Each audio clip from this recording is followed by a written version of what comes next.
Okay, you're good now. Hey, thank you. I'll start over. So last year, if I'm correct, Margaret, you saw some of Erica's installations somewhere and said, we got to get her. And I reached out and Erica was willing to talk to us. She is here in Boulder, but her large scale installations work, we thought, best for us on Zoom. Erica is known for her, oh dear, we're going to have a little bit of drilling, but I'll just talk loud and fast and then mute. She does these large fiber installations, site specific. She has been displayed lots of places. We have her bio on our website. She holds a BFA from the University of Nebraska, Lincoln, and has done a post-baccalaureate program at CU.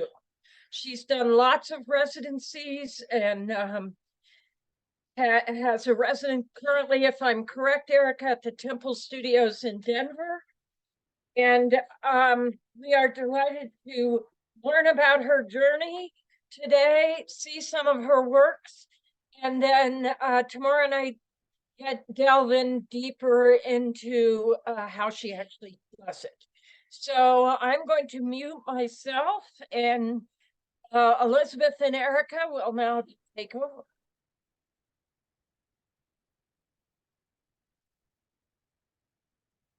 Hi all, can everybody hear me? Great. Yes.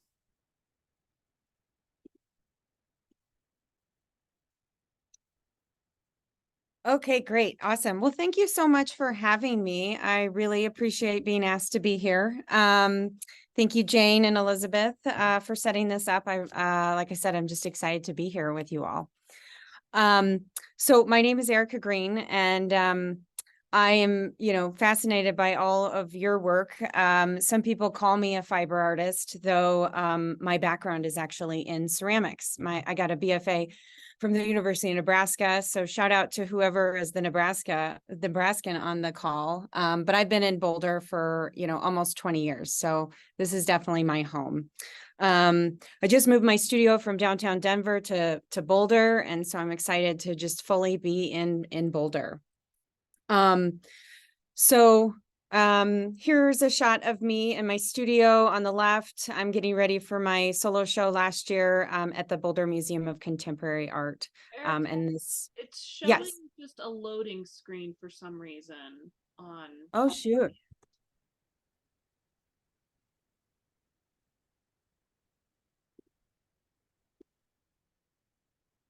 I'm going to stop the share because it was not loading on my behalf or my part.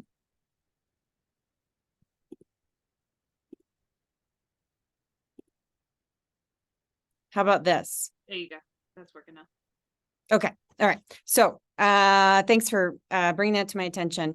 And so during this talk, if you want to reach out and ask a question, feel free. I have a hard time looking at the chat and also talking. So maybe Elizabeth, if you see somebody raising their hand, if you could just let me know or just speak out. Yep, we'll do. Great. So I am a former college athlete, and I treat my art like a physical mental project. You'll see themes of repetition, stamina, labor, and discipline throughout my work. About 5 years ago, I was recovering from a surgery. And when you do that, you spend a lot of time laying around the couch and in bed. And I picked up this material. This is it's called a jumbo yarn, I believe. And it's a mix of acrylic and wool. And I picked this up and I just started working with it. I think I had the intention of reteaching myself how to knit. I once knew how to do that, and I've forgotten that over the years. And I just started playing with it, and I started putting knots in it. And so this is some work that I did with knotting. This is knotted fiber. And I like this particular material because it's really stretchy. That acrylic element to it gives it a bit of stretch. And so I would tie these knots. And so these are really just strands of knotted material, and I would play with those knots. There were big knots, there are complicated knots, there are really quite simple overhand knots. I'm not using a specific knotting technique. There's, I do not know much about sailing knots or climbing knots. I'm really just playing with the shape and the form of the knot. So on the left here, this is just a little bit of my artist statement. And I promise this is the only reading you'll have to do. So my site conscious fiber installations explore the endless process of repairing and rebuilding oneself. My practice calls to mind a kind of marathon or endurance-based approach to working in that each strip of fabric, knot, and tie is a paced passage of time. While a knot typically represents a stopping point, my practice utilizes the knot as a symbolic gesture for mending and continuation. So here I love how when I put a knot in a rope or a series of knots, it's almost, to me, it makes it feel like it's stronger. And so I like that. Here is an installation that I'll talk about later on in my presentation. So this is one of my first, installations that I did. Before this, I was working on the wall, and actually before this, I was doing something called thread drawing. And so this was kind of coming off of the paper and into space. And some of you all know Drew Austin, who's the curator at the Dairy Center. And he invited me to be in a group show. There was about 5 of us in this show, and I went to the space to check it out, which is what I do with all of my work. And he was really encouraging me to use this stairwell. This stairwell is at a space in downtown Denver. I'm not sure if anybody has ever been in this space. It was a gallery at one point, and now it's called Recreative Denver. I don't even know if they're using this space as a gallery anymore. So Drew was really saying, I just think it'd be really interesting if you engaged with this stairwell. And I had no idea what I was going to do, but I started thinking about it and playing around and drawing, which is how I approach all of my installations. And I liked this idea of, kind of threading these strands through this stairwell. This stairwell is super awkward to walk up. It's a really awkward staircase. When you walk up, you definitely hold onto the handrail and the whole thing shakes. I'm not even sure how this is permitted to be a staircase, but it's called drifting because when you walk up and down, the strands of fiber kind of undulate. They move back and forth. And I like that. It's kind of recording the presence of a person drifting up and down the steps. The other thing about this installation, it started my thinking in how the viewer can engage with the work. So you'll see, I don't know if you can see my cursor, but you can walk into this space and you feel kind of alone, but not really, because the stairwell is open. The knotted fibers create sort of a semi-transparent wall. It's kind of a bit like your car. You're alone, but you're not completely alone. And so this was the first piece that I did that really, I would say this is my first site-specific installation where I'm really considering the architecture of the room and the space and how my work can enhance that piece. Here is a detail. And so you'll see here, there's some really complicated knots. They're all together. There's some really simple knots. You'll see ropes, and I love playing with that movement.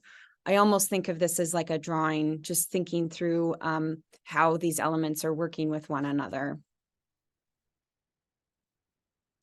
So then this was the next installation that I did. And again, I went to the space and started thinking about how my work can work with the architecture of the space. However, this one right here is at Rule Gallery in Denver, and it's more of a traditional white box gallery. And so I kind of had a hard time with this. I had to really think outside the box. And this room is not really, the floor is not level with the ceiling. And then there's these rafters here. There's a storage closet over here on the left-hand side with a brown door peeking through. And so people had to be able to pass through the middle of these. And so I started thinking about these as more of a time element and thinking about blankets these are not mended into a blanket, but I thought about, you know, each strand going over this frame and building a blanket, if you will, a blanket-like material. And so that's what I was thinking of for this one. This one's called Moments Held, and this is from 2018. Oh, and I forgot to say, because of timing's sake, I'm really just focusing on the last 5 years and the installation-based work. And so this one right here is called Parting Ways. This was at the Arvada Center for the Arts. I'm sure many of you have been there. And you know, again, this was at the Art of the State show that they have every few years. And I went to the space and just checked it out to see, you know, where my work could go. And they wanted to put me in kind of like one of these little alcove galleries. And again, it was just too kind of, you know, it was a little too like boring, for lack of a better word. There wasn't enough interesting going on architecturally for me. And so I asked if I could engage with this, you know, blue wall with these cutouts. And so I really liked this. This is called Parting Ways. And again, thinking about these moments building up over time, almost, you know, they almost look like snowdrifts. But I built these structures underneath these wood structures, and I piled these strands of fiber up and over the wood frames that I made.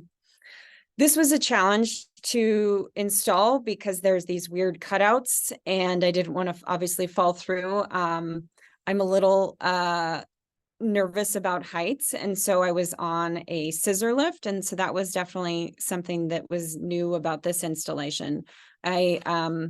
You know, one day I drank too much coffee and it was just a little bit too wobbly.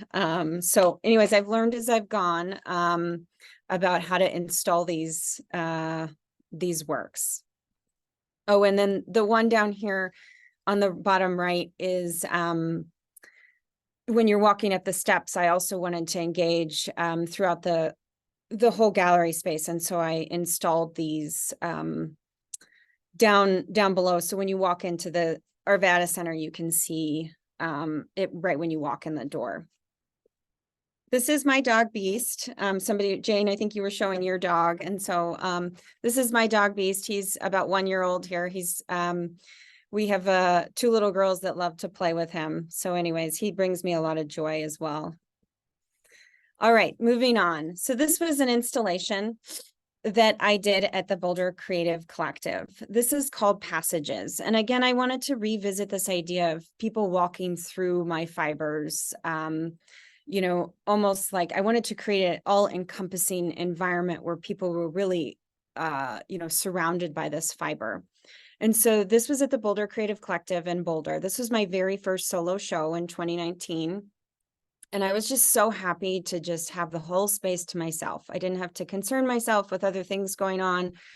And it was just a really fun challenge for me. And so there are these kind of walls of fiber here. And again, I'm dealing with the material, you know, just in strands, placing them over these black wood beams. And again, talking about time and repetition, things like that. And you'll see here in this bottom right photo that you can walk through these different fiber walls.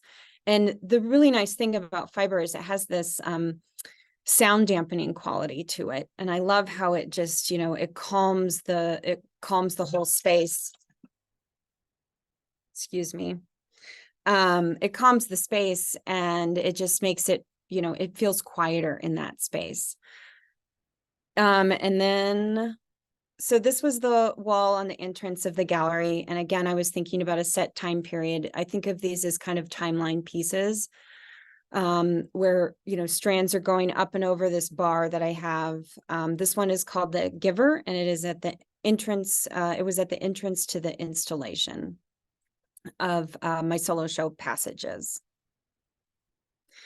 So at the very back of the gallery, there was a space where I left basically untouched fibers, and I wanted people to be able to engage with the fibers. You know, a lot of reason why we're all in textile art is because it's just such a wonderful material to work with. It feels good, it's soft, You know, people love to touch it. And so I wanted to give them that opportunity. So at the opening, it was the first opportunity where people could walk through the passages of fiber walls.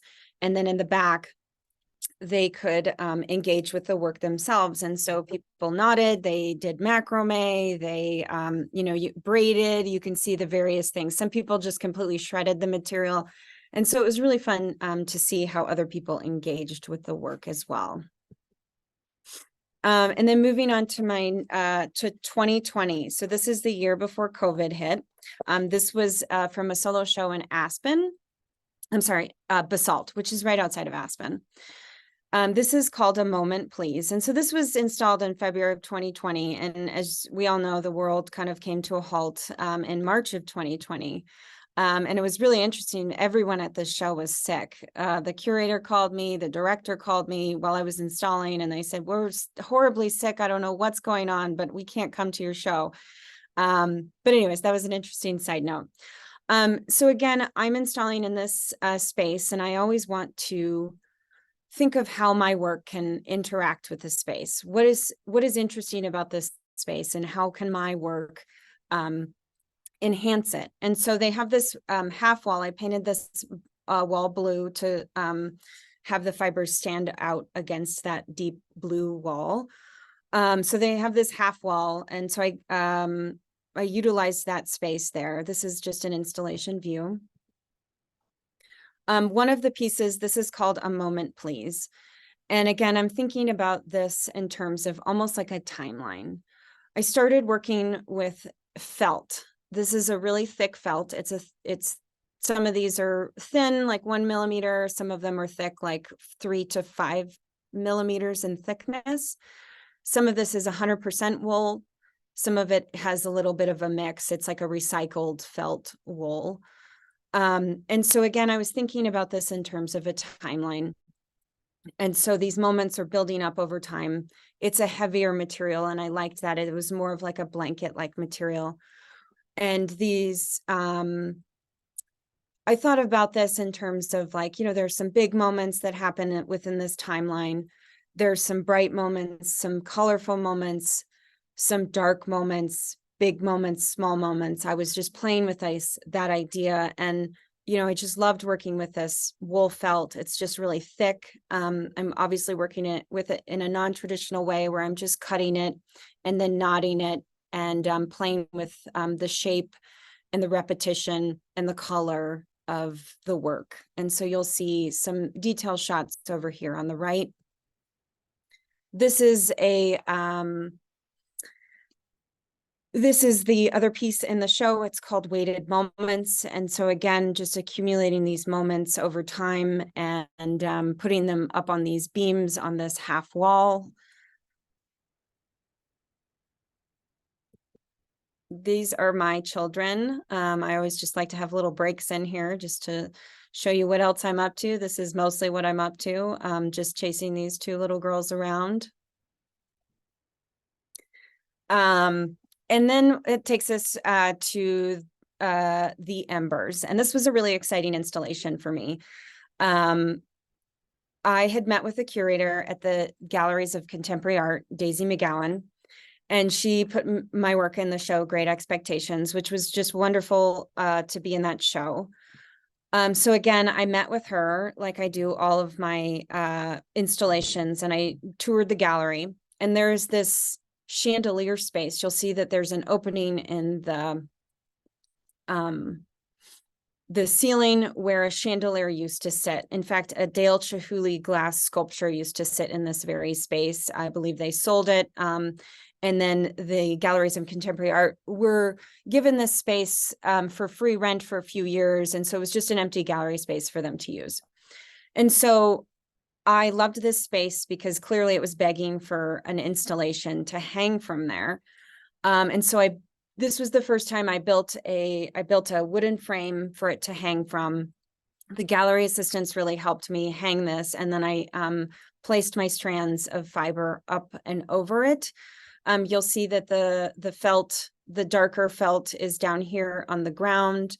You'll see that the whole room is really built around this chandelier space. The tile rings the whole sculpture. And it's called the embers because this whole space over here, you'll see the light shining through. It has glass walls. It has this shiny tile floor. And so I loved how everything was reflecting off of that space. Here is an image from the opening, just so you can get a sense of scale.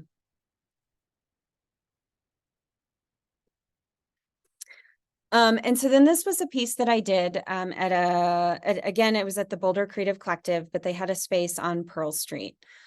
This took place in 2021. You know, we're coming out of COVID, and I had this idea of making a mattress out of my knotted fibers. And so these are knotted fibers on a mattress. And really, this one was really emotional to put together. This was literally right after the King Soopers mass shooting, which is that was in my neighborhood. And like many of you, we, you know, knew people that we lost in that horrific, awful thing that happened. And so I made this piece about like a week after that happened. We didn't even know if we were going to have the show because of COVID. And then we didn't even know if we were going to have the show because of this horrific thing that happened in our community. And we decided to go ahead and do it because it was just a nice thing to have people gather.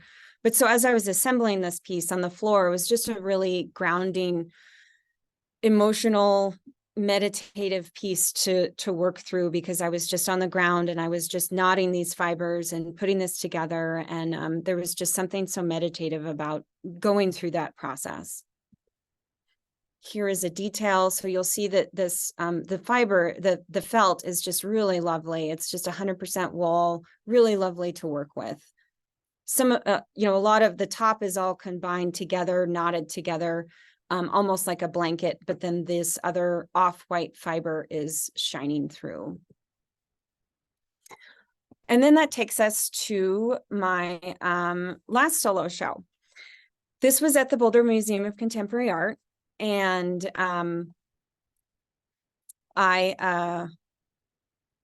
so like always, I went through the space with the curator, and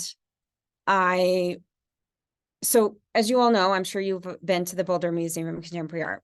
I was in the upstairs gallery space. And so when you walk into BMOCA, you go through the first gallery and you arrive at this staircase, and you're not really quite sure if you should go up there. There's offices up there. And so you kind of feel like you're intruding. Or at least I did when I first went there. So that was definitely my thought process as I was building this, my ideas for the show. So as you walk up the gallery, you're over here on the left-hand side. And I love this idea of bringing light to an unlit room. And so you're in the upstairs gallery. It's almost like an attic. You're not quite sure if you should be up there. And so I like this idea of bringing these chandelier type forms to that space. And I wanted the walls to be very dark, almost, you know, like you would find in an attic. And I loved how the cast shadows on the floor, people during the opening, you could be under these chandelier spaces, so engage with them in a different way. And I thought that was really interesting. And then, so that stairwell that I was just talking to about, this is the stairwell that you walk up. And so there are these 3 open cutouts that are kind of awkward. I'm not even sure why they're there, but it's definitely something that I wanted to focus on. You know, a lot of artists, I've seen them work with these spaces and in these cutouts in various ways. And I've thought of these as kind of another way to think about time and how these knots are building on each other and representing that idea of time, that concept of time and healing. And so each of these spaces has a series of these knotted felt pieces. And so each of them have different heights. The one is almost filled to the brim. The other one's about halfway up. And the other one, you know, a little bit more is more like a third full. So this is the title piece. It's called Once They Were Red. And this is the first time I started working with sewing pins. I like the idea of using sewing pins as a metaphor for healing, putting, attaching two things together, almost like, you would use in a sewing project where, you're pinning things together. In the future, they will be stuck together. And I also wanted to further investigate this idea with a gradient of color. And so I thought about, when things first happen, it's this really big, deep emotion. And as time goes on, it fades a little bit, and that emotion isn't as big or as intense. And so I thought about associating that with the color red, a deep, intense color. And as these knotted elements build up in that window, that color fades a little bit. And so you'll see in the left, it's this deep red sewing pin, and all the way up to the top, it's almost this white color. And so I was using this idea of gradient as a time element. So you'll see there's just various installation shots there. On the other side of the gallery space, this is still my solo show from Once They Were Red. The piece on the left, it's called In the Thick of It, and the piece on the right, it's called What Remains. And so again, I'm using that really thick felt, that thick wool felt, and I'm knotting it. I'm introducing this idea of these knotted strands kind of bundling up into these big moments here. And that's why you see these little balls, these knotted balls here. And I'm using the sewing pins as well. And this, still working with this idea of a gradient. The outermost layer is this deep red hue, and underneath is a lighter red. So it builds up that way. And so this one's called In the Thick of It. This one, again, same idea, thinking through these knotted elements and a timeline, almost like building up a heavy blanket over time, just building this blanket over time with these knotted strands, and using the clay sewing pins that I made.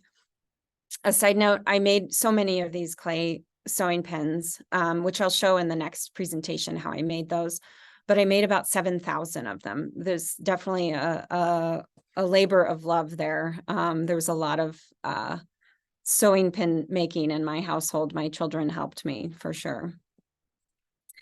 And then this is the last piece that I wanted to talk about. This was a chandelier style installation that I put together at a hotel in downtown Denver. This one is called Huddle. And so I got to work with an interior designer, the interior designers for this hotel space. They were revamping this space. And I liked this idea that all the couches and the chairs were all at the center focal point, and looking, I like this idea of looking up at my chandelier. You can see underneath it, I envision people having their coffee or a cocktail under there, and, just huddling up and hanging out with the people that you're with.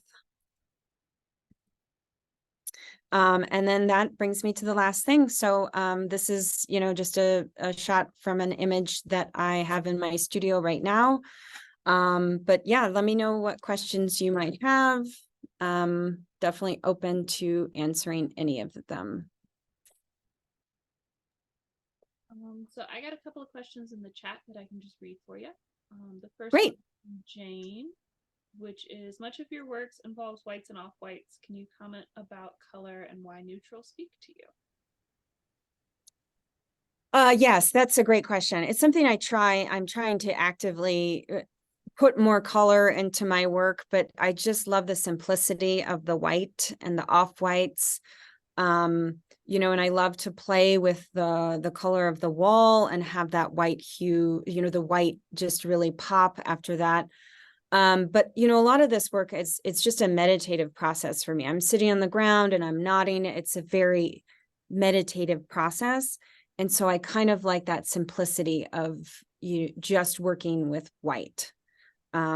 Color, I always have to feel like it has, color has a meaning whenever I use it, like in the thick of it, that red felt piece, I always feel like it has to have a meaning to it. But it's something I'm working on. I'm working through that. I'm trying to have more color in my work, for sure. And then another question from Kathy is, how have the concepts you present in your art changed as you moved from ceramics to fiber? That's a great question. So when I was at the University of Colorado, I did a 2-year post-bac program in the ceramics department.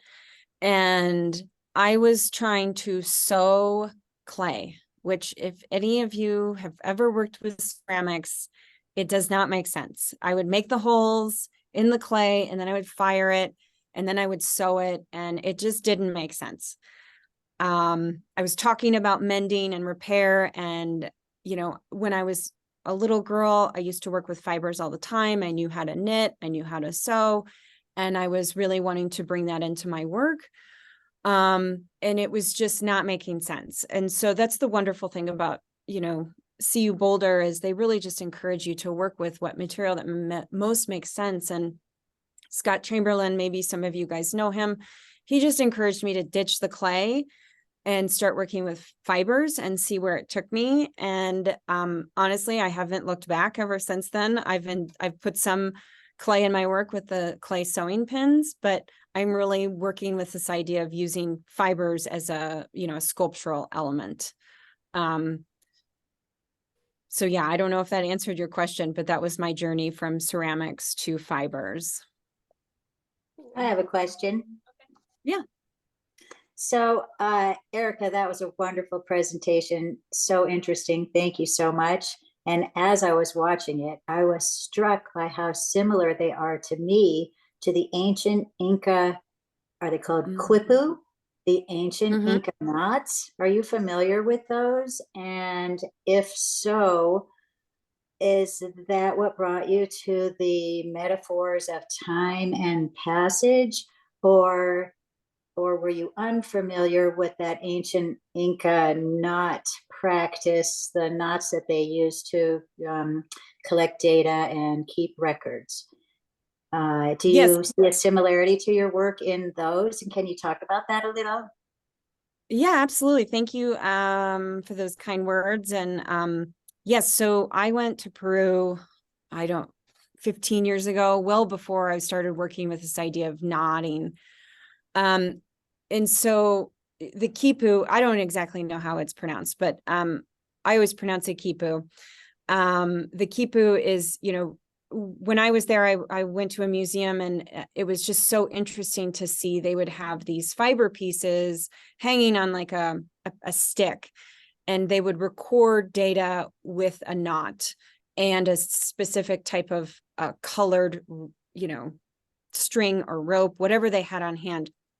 So they would keep track of how many chickens were born in the village, or how many babies were born, or, all sorts of different data. And I thought that was quite interesting when I was there, and they have these beautiful knotted pieces. And so years later, when I started using the knot, it definitely wasn't like at the forefront of my mind, but as I worked with it, and I remembered those quipus and those keeping track of time.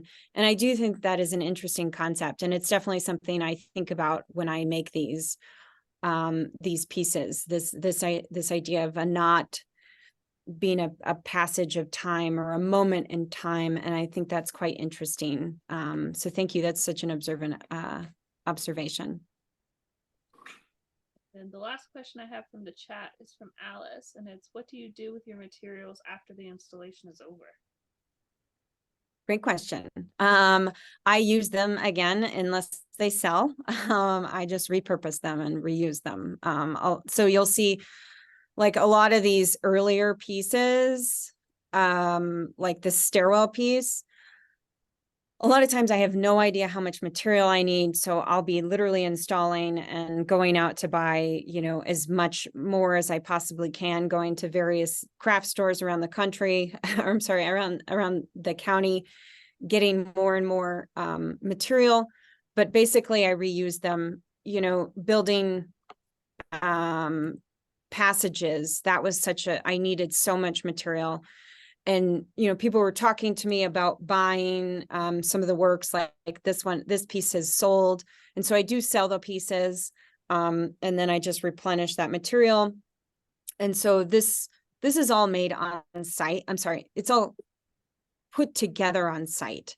I knot the pieces in my studio and bring them together in large bags and then assemble them there. But yes, I reuse all of my material until it's sold.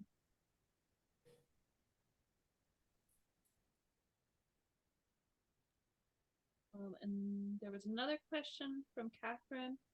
What do you think of accretion as related to knots?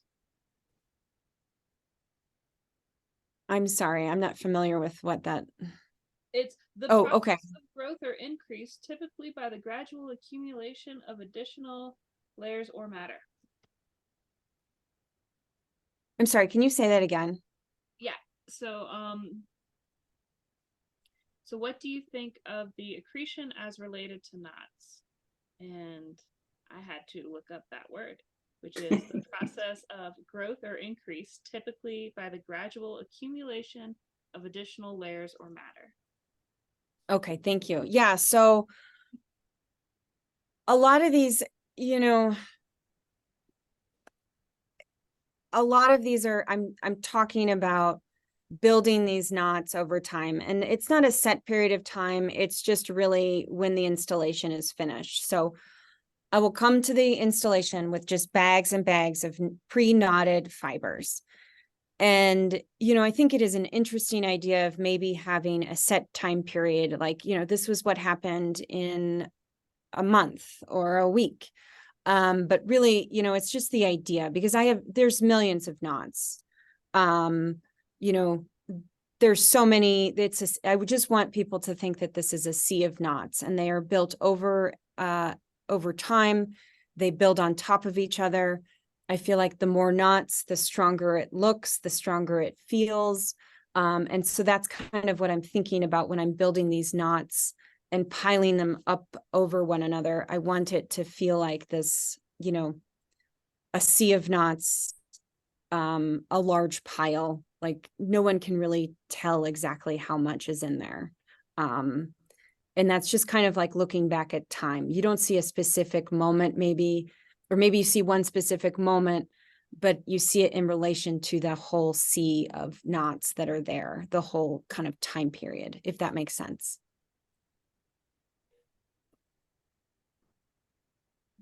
See, we have raised hands, so go ahead.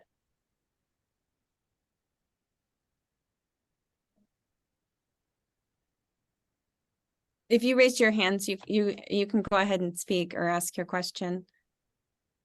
Hi, I love your work. It's very meditative, very poetic, and I think about how much you're conceptualizing before you're even producing the piece, and then has the thoughts come and you're working on the piece. All these knots kind of Thank come you. in like phrases, Yeah, very poetic. absolutely.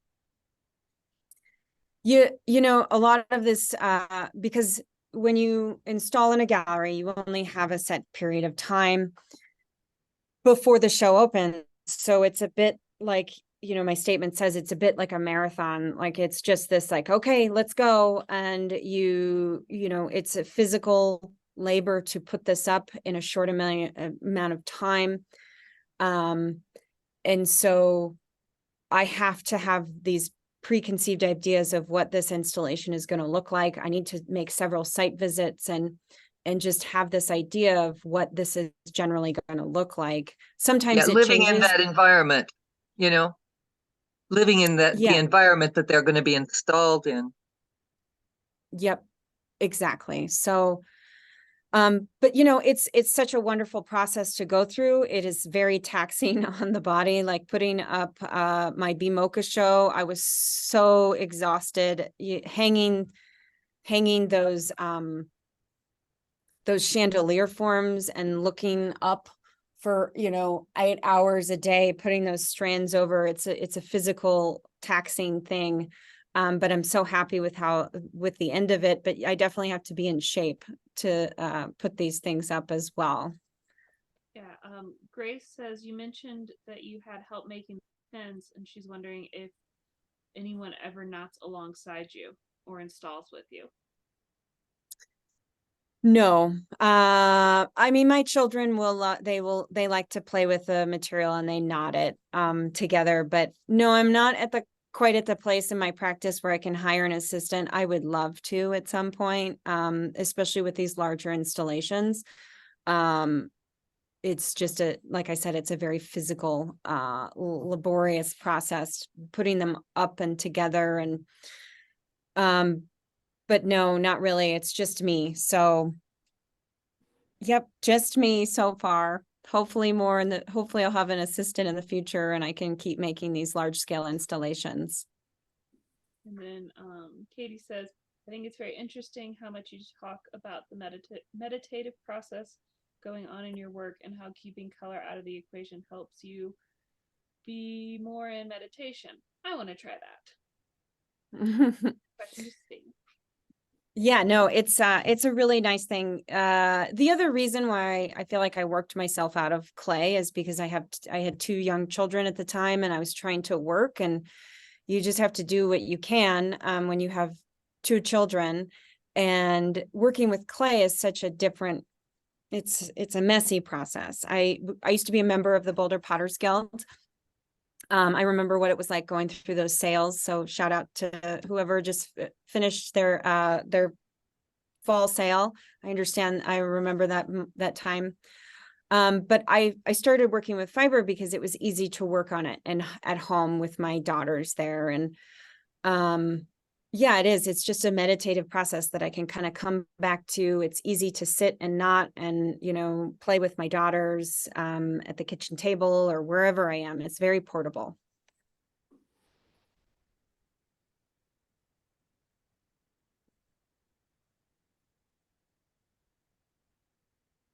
Anybody else have any other comments or questions? I did want to comment, it was actually Drew Austin at the dairy who introduced us to you, Erica. Great. We have had a collaboration with them. We're having some meetings there. And Drew and I sat down and I said, give us some ideas of people you have loved working with. So he's the one who introduced me to you, not Margaret. And Oh, great. yeah. Awesome. Well, thank you. He's such he's a good friend and he's a great supporter of the arts. We're lucky to have him at the Dairy Center. Yes, we are. I think all of Yeah. us who worked with him feel the same way as you. So Totally. if there are no more questions, we would like to thank you so much again, Erica, for joining us. That was so interesting. From now on, I am going to think about the passage of time in a slightly different way, thanks to the tactile, expressive, unusual way that you have presented your own work. I also did see the show at BMOCA when your work was there. And I spent a lot of time standing in front of it, very close up as well as far away, which gave them, those vastly different perspectives, and they were interesting in both. So thank you again, and best of luck to you. We'll see you tomorrow night. Okay. Thank you so much for having me, everyone. I appreciate Yeah, it. thank you Thanks, for joining. Erica. And Erica, you're welcome to stay if you want to see our show and tell. Yes, you Oh, can stay. thank you so much for offering. I actually just sent a note to our board that we'll discuss that we should consider giving our speakers who are local an honorary membership in the guild for a year. And then we'll teach you how to knit again. I know it's on my to-do list. I'm going to do that. I will come and hopefully you guys can help me out with that again. So anyways, thank you so much. You guys enjoy the rest of your day and I will see you tomorrow. All right. Thank you, Erica. Have a good day. Okay. So does anybody have anything that they would like to share for show and tell? All right. Go ahead, Jane. So